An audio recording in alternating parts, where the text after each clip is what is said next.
Hey everybody, Matt Nokes here, and I wanted to talk to you guys a little bit about what to do next.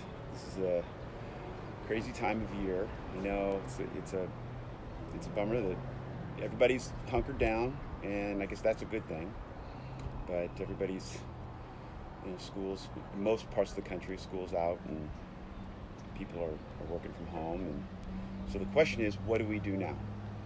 What do we do with our season? Well, the fact is we don't know what's going to happen with the season, about the postponement, how long it's going to take. And the best thing we can do is just make the most of it. So what do we do? Well, first of all, we have a tendency to take things all at once. Like the how to eat elephant, one bite at a time, right? Well, we have a tendency to want to work on our hitting that way.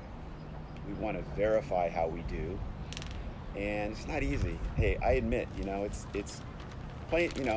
Most of you guys want to play in the big leagues, or if you're a young lady, you want to play in college and be a great hitter. You want to be an impact player, and that's good.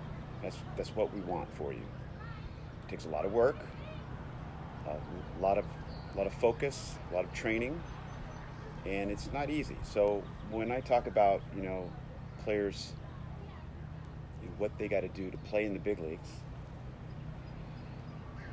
there's a lot of conversation. Let me give you an example. So last time we talked, I was talking about that Frank Robinson story. One of the things that he told me, that let's say you're alone, you're alone in your house, and you're young, and someone sneaks in your house, and you just ate the pizza the night before. It's on the counter, some drinks on top of the pizza box, and you're sound asleep upstairs. You hear the pizza box hit the floor, and so or the cans or the drinks or whatever hit the floor, and somebody's in the house. And then so just you picture the pitcher walking in the house with his hat and his eye black on and his glove and the whole thing, right? So you're upstairs, you're the hitter, you got a helmet on, you got your batting gloves on, but you're asleep in bed. And the person starts climbing up the stairs. Third step, there's a creak. Well, it's your house, So you're like, hey, I know where this person's in my house. I can hear him. I saw him. I heard him earlier. But you got the warning, so you get up. You can't see a thing. And you go into the right-hand corner of your closet, grab your bat, and you walk out, and you wait in the hallway where there's plenty of room. You wait for him to come around the corner, right? The pitcher's trying to get you out on the front lawn. You need to bring the pitcher into your house. Or even worse, the pitcher's trying to get you into his house, her house. And so I know it looks, for parents and a lot of coaches, it looks like when your son or daughter's hitting at all levels, really, all the way up through college and even in pro ball, it's frustrating to watch them swing a bad pitch, and maybe they get behind in the count and they throw a curveball or something, and it's right down the middle and they don't swing or something. And the feeling is that they're just not getting anything to hit. Well, you determine that as a hitter. You determine that because of the way you approach. If you approach it where you're dangerous, and if you get a pitch, you're going to hit it, that pitcher's going to be a little worried. If they start you off with a curveball or something like that, right down the middle, and you don't swing, they know you're not biting, and then they might try to throw another one, but they're not crazy enough to throw another one for a strike. Or if they do, it's hard anyways. And then if they have to come in with a fastball and you go click right away, then what do they do? I mean, the great hitters, literally, you just say, just throw it down the middle and hope he hits it to somebody. Because there's no point working the count so much, because if they're going to get a pitch, they're going to hit it. And I know it's a temptation to say, oh, they got to hit that curveball right there. Well, why would you want to try to hit a pitch you can't hit? I mean, it's a low percentage pitch. Yes, you run into just as many. If you're a good hitter, you'll run into just as many off-speed trick pitches as the next person. Okay? That's not what I'm saying. You have to not miss your pitch. That's the number one thing. Okay? So you get into the game situation and we're trying to take it all in. We're working on our swing, we're working on all our mechanics and stuff, and you know, let me take this for example. We're up there, we just feel like our trigger isn't working. Like we can't get our swing off. We're wondering how we're gonna swing, when it's gonna happen, and of course, when the ball's right there, we gotta swing. You know, we gotta hit it. And we're unsure of ourselves. We're unsure whether we're going to get the bat there on time or when we want it to be there. And so, you know, part of that's understanding what you're doing. And there's a principle, for example, like when you're doing a walking drill off of hitting tee and you're walking out. The reason why it feels so good is because you have nice momentum, and then by the time you land, you're shifted, okay? But you're in motion. It's kinetic, and you're in motion, and you can swing. I mean, your bat swings when you want it to swing. It goes when expected. And so you break that down and go, why is that? Well, because you're sufficiently shifted and into the front side. Now you're blocking. You're not leaking at all, okay? As a matter of fact, with your timing, it's got to pop. And you know, I say things about timing, and I say things about blocking or shifting and being on time. And for example, I'll say, you know, if you take your A swing, and if you're a little early, you got to bring it in. And if you're a little late, you got to push it out. Well, I take for granted a lot of times that you might know what that means, but obviously there's the nuances there that you have to learn. And it takes time. It's not easy. Even seasoned coaches, when they learn what the principles of timing are, and then they try to execute, I'm surprised. I'm actually shocked because it sounds completely simple to me. And as far as explaining it is straightforward. But when they try it, maybe they're just a little unsure. They don't want to be embarrassed or whatever it is, and maybe they don't fully commit. And that's what happens with a lot of players. They don't fully commit because they're not sure. Because they're up till now, there hasn't been any sort of commitment anywhere, because you're making a million different desperate fixes on your own. Maybe you're getting input from somebody else, from coaches and parents or whoever, or from other players, but that just messes with your mind. And especially when somebody insists that you do it a certain way. It's like, there's already enough pressure. I mean, and sometimes you want to go for it. And when you go for it, if you miss it and you made a mistake on your own, you can deal with that. But if you got pressure on external forces, saying they want you to do something a certain way, then when you try, you feel like you have to explain yourself, and it's harder to kind of to cope with that. And so that's why it needs to be very clear that you know what you're doing. When that happens, everybody's going to leave you alone, except for the fact that coaches are going to give you input on what's going on. They're just going to see things. They're going to see, okay, maybe you're out front or whatever. They know you know your swing. Your job is to have an efficient swing so that you can stick with your plan, not miss your pitch. What is that? Well, you have to discover that. You got to discover what your pitch is, and that is an experience. And for most people on their own, it's very hard. It takes someone to help you. But once you understand it and you're certain, but you got to have verification. You got to know. I mean, it takes someone with experience who knows. And same with skills of timing. There's a lot of nuances with timing, and sometimes we add a lot of things. Like a lot of players add a lot of load. Well, they don't get into their position until they're already shifted. It's like, listen, big league hitters are already there. As they're going forward, as they're timing it, they're in that position. They're in that launch position the whole way forward. They see little nuances. And I know we try to replicate our swing, and so we add things at the beginning and we add things at the end, kind of thinking that we can remember that. And that makes sense. But the fact is, what's in between is what's important. It's from that launch position right to contact, and you're explosive, you're powerful, you're quick, efficient, and you know when it starts. Your swing begins without even thinking about it. It begins from momentum, and since you know the beat, you know you're on beat, and it comes out on time. You're not sitting there questioning when you're hitting, okay, when's my swing gonna come? A lot of you have been told to stay back, wait back. I know you feel like, how am I gonna swing? How am I gonna swing? And I know you feel like you're getting blown away a lot of times. So you have to create shortcuts, and you're trying to fight gravity, and you're doing a lot of things, and sometimes you get comfortable with it, okay, but the bottom line is there's way too many things wrong with it. So what I wanted to just kind of finish up here with was that you have to take things one little piece at a time.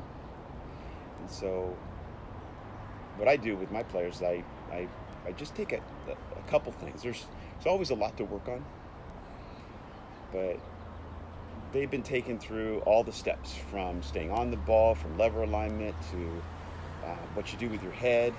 Someone says, keep your head down. Well, that makes sense. I mean, if you get the wrong cue, it's going to be bad, because it's not head down.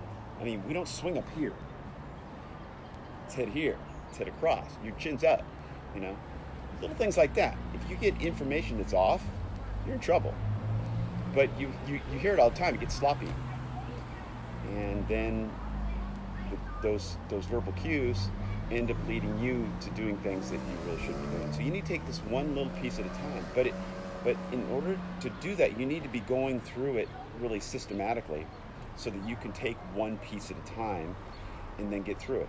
Okay, season's been postponed, so what do? Well, we work on a swing so it's brutally efficient. What does that mean? Well, you got to find out. You got to find out so it's brutally efficient, so that you're on the ball, your levers are lined up. You can't pull off. It's impossible. It's literally an impossibility. You can be early, you can be out front, swing and miss, fine, but you're not going to pull off.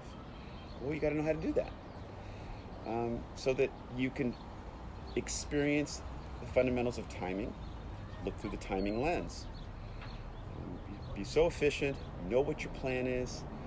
As far as the plan's concerned, it's everybody has their own zones, and everybody, situations change. So different pitchers, you have to know how to look. If you're lefty facing a lefty, there's a certain way to look for it. But, otherwise the balls look like they're coming from the sides, and then they kind of go into the slipstream. At some point. But really, the pitchers are out front of you. They're not coming from the side. They're way out front of you. It's just an optical illusion. And so learning how to zone, learning how to compartmentalize where the ball is coming, and then what angles to attack it. It's not easy. I'm not saying it's easy. Otherwise, a lot more players would play in the big leagues.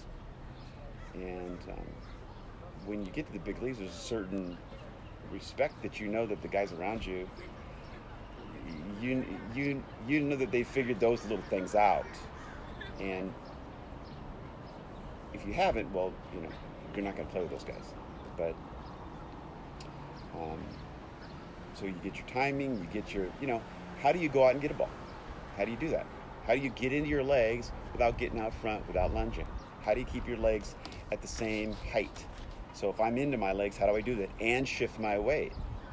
Okay, how do I stay connected and bring everything with me, and then deliver the power? We try to, we hit a ball and it doesn't go very far, so we try to add energy. It's like, listen, we can't handle the energy we have right now. Okay, so then we got to learn how to block. We have to learn how to so that we never leak ever. I mean, not a chance. It's impossible. Once again, it's like you're not going to pull off. You're not going to leak either.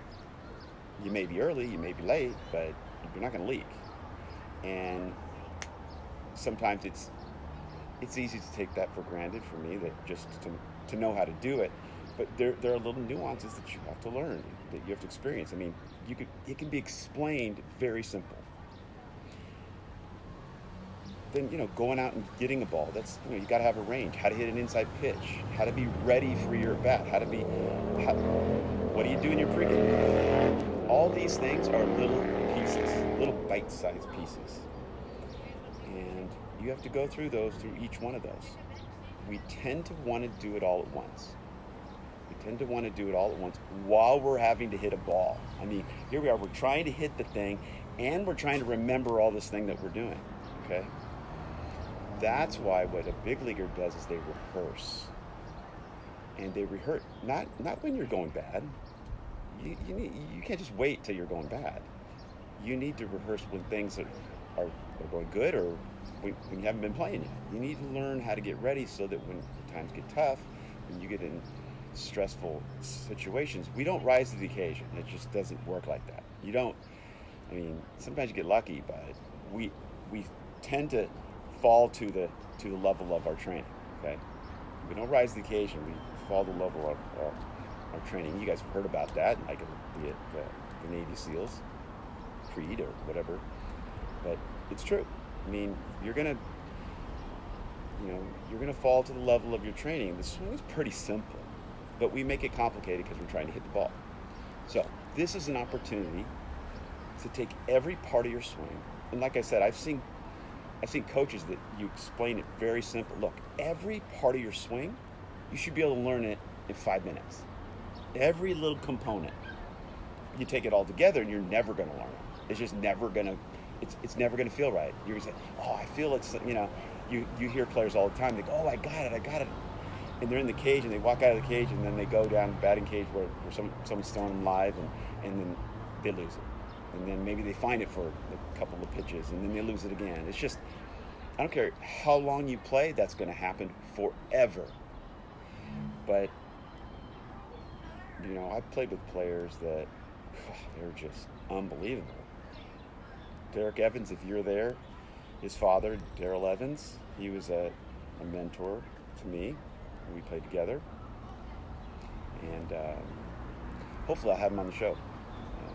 And just to discuss with you, it's fun to talk to him. He had over 400 home runs now, 400 home runs in the big leagues.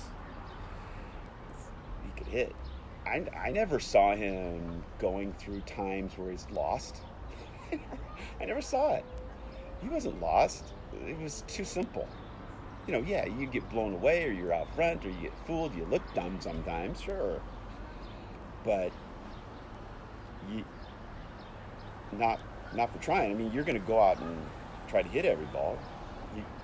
You may miss it, but so just to get someone else's perspective to kind of validate some of the things that I've been saying. Sometimes it's good to hear from more than one major leaguer, and we laugh about it. It's like, how are you going to hit a pitch you can't hit? Those kind of things. Or, you got to hit and run. Oh, you got to hit it in that hole. As parents and coaches, it looks like, oh, we got to hit the ball in the hole that's wide open. You drive a truck through it. It's like, it's not that easy. And if you try to force it, you come out of your plan. That might set you back for weeks to where you're not going to be able to hit your pitch now. Because now your arm's swinging it, you're oversteering with your arms, you lose that rhythm. As a mature player, you could oversteer maybe one time, and then come right back to it. But you're mad at yourself if you tried to hit it in that hole. I mean, I remember one time we were playing the Kansas City Royals, and I hit a home run, a couple doubles, and they put a shift on me. And I laid it down, and I got it past the pitcher, Brett Saberhagen. And I just remember just feeling so proud. I was at first base going, yes, 4 hits that day. And Darrell Evans comes up to me and goes, Matty, what are you doing? I go, what do you mean? I was all excited, right? He's like, that's what they want you to do. They're giving that to you. But so that would make sense, right? I mean, well, why don't you take it? Because if you want to be a big leaguer, if you want to get established, you got to put some thunder on the thing. You got to go ahead and learn how to hit. You can't waste time. You got to learn how to hit. That could be something that they can't take away from you. What can't they take away from you? Can't take away a home run. Can't take away an RBI. Extra base hits. Can't take those away. Runs scored. And those all add up in your OPS and things like that. But certain things they can't take away. And I don't care if the ball goes 381 feet and the ball has green paint on the back of it, just scraping the fence for a home run. It's a home run. If you get a pitch and you don't hit it, because you're trying something else, it may take you a while to get back to it. So, yes, it's easy to dismiss how difficult it is when your whole life you've been trying to solve everything all at once. You say, well, isn't that going to take a long time? Not really, because you're going to, I mean, you could do it in a couple of months. I mean, like I said, everything that you're going to learn is, okay, how do you use a screwdriver? How do you use a hammer and a nail? I mean, you're an expert in one day, right? Well, the moves aren't that complicated. You just have to be certain that you're right. And if you're getting information, if you're guessing, and if they're guessing, and you don't know if they know, and you're getting it from unreliable sources, so you're, all you can tell is whether you got a hit or not. If you didn't get a hit, you could be doing everything right and not know it, and then you switch it because you didn't get a hit, so you think something's wrong, when in fact, maybe your timing was off. Well, obviously your timing was off. Single most important ingredient. But you have to learn these moves that you pretty much already know how to do. Do you already know how to use a screwdriver? Pretty much. Even if you've never used a screwdriver, you have the dexterity to look at a job that has utility and to figure it out. And that's what I mean by that. Okay. Maybe you're not that good at it yet. How long is it going to take? Not very long. Okay. But you just need to be certain that that's going on. The other thing is that you need to make sure, you need to find out what's going on with you. And usually it's a combination of, you're trying to time the pitch. You're just trying to hit the thing any way you can. It's almost like the pitcher throws it and you're trying to hit it right out of the hand. So you're out front, you're lunging, you're popping it up, you're hitting ground balls, you're flying open. It's a horrible feeling when you forget what it's like to hit a ball hard. I know what that feels like. Every ball player knows what that feels like. Once you reach a certain point and you realize, I think I said this a couple days ago, once you understand it, and once you have certainty, okay, once you can be intentional about what you're doing and you have certainty, then you could be hitting soft toss at 80% of efficiency. Maybe your arm hurts or whatever, and not just your performance, but maybe something's off. But while you're hitting, you can't be changing things, right? Because you don't want to be making adjustments with the swing and with timing. And instinctively, intuitively, that's what you only make adjustments on one front, one, not two battles, just one battlefront. That's it, just your timing thing. But once you have certainty, and once you become intentional about it, you can work on things, and then you learn how to rehearse. You learn how to get ready. You've heard me say this probably. If you work with a player and you throw them soft toss and then hitting ground balls and pop up and ground ball, and then finally they hit a line drive. It's like, what are you doing? Well, I'm just getting warmed up. No, you don't get it. Every swing needs to have a purpose. And you need to figure out how to wait in line, how to warm yourself up, how to get geared up to where it's effortless. So you know the point at which, when you get your body to a certain point, the bat swings. You don't have a choice. It just comes. If you have momentum, it's just going to come. You don't have a choice. Okay? That's what you want. You don't want it to where you feel like you have to swing still, right? Now, think about it. If you're doing a walking drill off a tee and you walk up to it and then that's what it feels like. The bat just swings itself, right? So you need to be able to rehearse so that you could get out of the batter's box and you know what to do if your head's coming off, your shoulder's coming out. You can do just a couple little rehearsals and you're right back on, and that's the feel you're left with, and you go in there and 10 seconds later you're hitting and you have the feel now. You have the feel of not pulling off. You have the feel of exactly where you got to be to where the bat swings, where it's gonna release, it's gonna let go.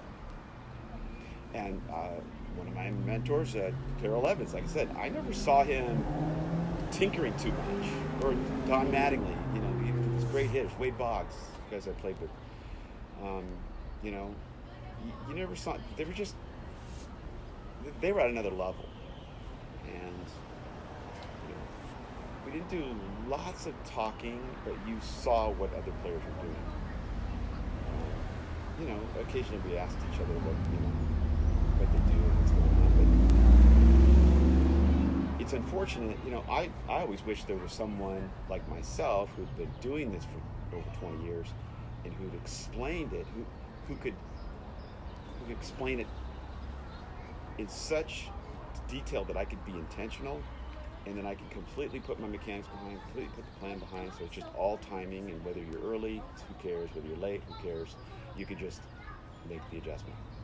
So for now, what you guys got to do is you got to systematically go through each one of these little systems, and you got to learn them. You have to get over your nervousness or your uncomfortableness of right where things work. How does your arm come through? Well, when you throw, you don't think about that. You're going to skip a rock. You don't think about when your arm's coming through. You don't think about whether it's going to clear your body, whether it's going to be behind you and it's not going to clear your body. You don't think about that because you know it's going to, because you know the move and your intention is right. That may sound like talking another language. As far as the timing,